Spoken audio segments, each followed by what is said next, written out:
στράγγιξε και το τελευταίο μπιτόνι πετρέλαιο στη δεξαμενή. Ήσυχος τώρα, κατέβηκε την κοχλιωτή μαρμάρινη σκάλα για να πάει για ύπνο. Ήξερε πως με το καύσιμο αυτό, το φανάρι θα έμενε αναμένο, να στριφογυρίζει ακούραστα, καθοδηγώντας τα πλοία. Μετά θα ερχόταν το φαρόπλοιο να του φέρει καινούριο και μαζί νέες προμήθειες. Ο φετινός χειμώνας ήταν από τους δυσκολότερους που είχε συναντήσει εδώ και 30 χρόνια τώρα. Κατέβηκε στο μικρό του καμαράκι. Στο κέντρο της διπλανής άλλας, μια αναμένη σόμπα πετρελαίου αποτελούσε τη μοναδική πηγή θερμότητας για τον πέτρινο φάρο.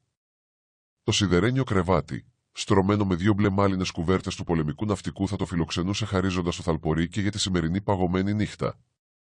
Προτού ξαπλώσει, πρόσθεσε λίγο πετρέλαιο στη σόμπα, αφήνοντας αρκετό περίσσευμα από το πολύτιμο υγρό στο πλαστικό μπιτόνι. Ο Κυρανδρέας είχε διοριστεί φύλακας έκτος αυτό το φάρο πριν από 30 χρόνια. Μακριά από τον κόσμο, είχε μοναδική καθημερινή συντροφιά, τα κροξίματα των γλάρων, τον παφλασμό των κυμάτων, το σφύριγμα του αέρα και τον καπνό από τα φουγάρα των πλοίων που περνούσαν στα ανοιχτά.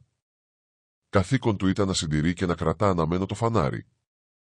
1-2 φορές το χρόνο κατέβαινε με άδεια στην πόλη. 1 φορά το μήνα, το φαρόπλοιο του πολεμικού ναυτικού του έφερνε προμήθειες και πετρέλαιο για το φανάρι. Αυτές ήταν και οι μοναδικές του επαφές με ανθρώπους που τον έκαναν να μην έχει ξεχάσει να μιλά. Οικογένεια δεν είχε. Γι' αυτό γυναίκα και παιδί ήταν το φανάρι. Ο φάρος ήταν πετρόκτιστος, κάπου 8 μέτρα ψηλός.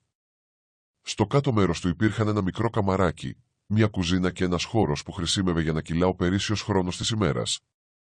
Το καμαράκι σπαρτιάτικο. Ένα σιδερένιο κρεβάτι του ναυτικού και δίπλα του ένα κομοδίνο, μια αιματιοθήκη που φύλαγε την πολύτιμη περιουσία του Κυρανδρέα και μια πολύχρωμη κουρελού στρωμένη στο πάτωμα. Η κουζίνα λιτή με μια γκαζιέρα και ράφια στους τοίχους που φιλοξενούσαν τα σκεύη. Σε ένα μεγάλο ταβανόπροκο κρεμόταν ο σύνδεσμος του Κυρανδρέα με τον έξω κόσμο. Μια καφέ δερμάτινη θήκη που αγκάλιαζε ένα ραδιοφωνάκι μπαταρίας. Στο διπλανό χώρο, ένα ξύλινο τετράγωνο τραπέζι στρωμένο με πλαστικό λουλουδάτο τραπεζομάντιλο και 2 ψάθινες καρέκλες αποτελούσαν την τραπεζαρία. Από το χώρο αυτό ξεκινούσε η χωρίς κάγκελα κοχλιωτή μαρμάρινη σκάλα που ανέβαινε στο φανάρι. Ρεύμα δεν υπήρχε. Ήταν πολύ δύσκολο να φτάσει ως εκεί. Το μέρος που λάτρευε ο Κυρανδρέας περισσότερο ήταν το δώμα του φαναριού. Ψηλά στην κορφή του φάρου. Σωστό βιγλατόριο. Εκεί περνούσε πολλές ώρες της μέρας, ατενίζοντας το πέλαγος και τα ποντοπόρα πλοία που περνούσαν στα ανοιχτά, συντροφιά με ένα ζευγάρι κιάλια. Κάθε 6 ώρες έπρεπε να κουρδίζει το φανάρι, τραβώντας προς τα κάτω το βαρύδι που έδινε ζωή στο περιστροφικό του μηχανισμό. Οι περισσότεροι από τους σημερινούς φάρους δούλευαν πλέον με ρεύμα. Ο δικός του παρέμενε να λειτουργεί με πετρέλαιο.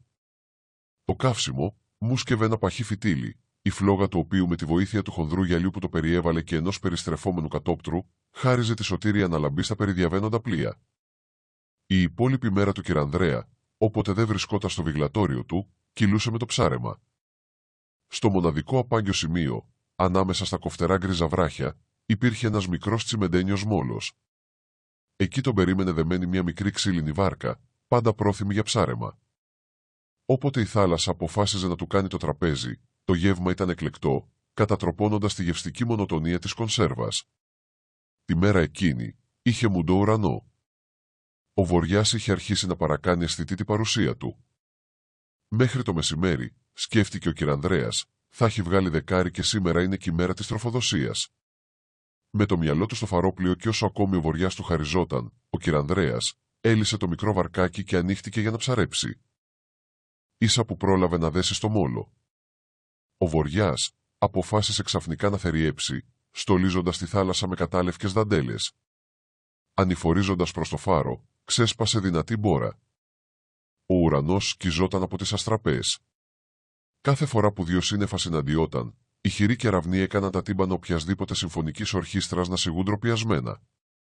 Το κύμα σφυροκοπούσε τα βράχια καταφέρνοντας να τα σμιλέψει. Χαλασμός κυρίου. Είχε ζήσει καταιγίδες και καταιγίδες, μα σαν και τούτη πρώτη φορά του λάχαινε. Μουσκεμένος μέχρι το κόκαλο, έφτασε στο φάρο. Άλλαξε τα ρούχα του με στεγνά και αφέθηκε για ώρα στη θαλπορή της όμπας. Όταν η πείνα άρχισε να τον προειδοποιεί, σηκώθηκε και άνοιξε το ντουλάπι με τα τρόφιμα.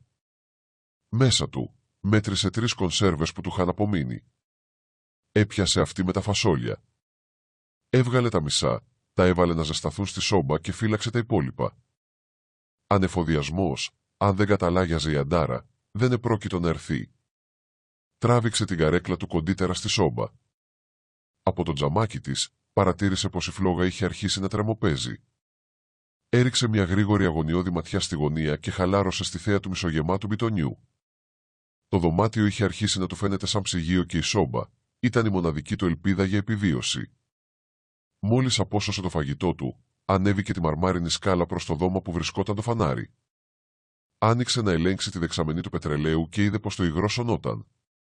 Πατώντας γερά στα πόδια του και βάζοντας περίσσια δύναμη στο χέρι, έκανε να σηκώσει τον μπιτόνι που βρισκόταν αφημένο δίπλα. Ευνηδιασμένος από τη μηδαμινή του αντίσταση, βρέθηκε ανάσκελα σωριασμένο στο πάτωμα κρατώντας σφιχτά από τη λαβή του το άδειο δοχείο. Τότε θυμήθηκε πως είχε βάλει το τελευταίο πετρέλαιο πριν 3 μέρες. Πανικοβλήθηκε.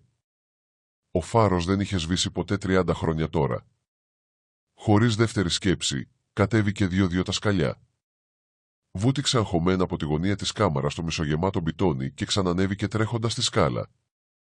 Το άλλο πρωί, το σφύριγμα του φαρόπλοιου έκανε προσωρινά τα γλαροπούλια να σιγήσουν. Ένα άγημα από 6 ναύτες με αρχηγό έναν αρχικελευστή καθέλκυσαν μια μεγάλη πλαστική λέμβο στη κοιμισμένη θάλασσα, γεμάτη με προμήθειες. Κοπηλατώντας, έφτασαν στο μικρό τσιμεντένιο μόλο. Απβιβάστηκαν και μεταφέροντας στα χέρια τους τις προμήθειες, άρχισαν να ανηφορίζουν για το φάρο. Ο αρχικελευστής άνοιξε την πόρτα και φώναξε το όνομα του Κυρανδρέα. Απάντηση δεν πήρε. Ανήσυχος κατευθύνθηκε προς την τραπεζαρία. Βρήκε τη σόμπα σβησμένη και δίπλα της αφημένο ένα άδειο πλαστικό μπιτόνι. Προχώρησε στο καμαράκι και αντίκρισε τον Κυρανδρέα στο κρεβάτι, κουκουλωμένο μέχρι τα αυτιά κάτω από 2 μάλινες κουβέρτες. Φανερά ταραγμένος, πλησίασε και ακούμπησε το χέρι του στο πρόσωπο του κοιμισμένου άνδρα. Ήταν παγωμένο. Ίσα που ένιωσε την ασθενική του ανάσα. Είχε πάθει υποθερμία. Διέταξε αμέσως 2 ναύτες να πάνε γρήγορα πίσω στο πλοίο και να φέρουν κουβέρτες. Αυτό που δεν μπορούσε με τίποτα να χωρέσει στο μυαλό του αρχικελευστή ήταν πως ο Κυρανδρέας είχε παγώσει ενώ τα χέρια του μύριζαν πετρέλαιο.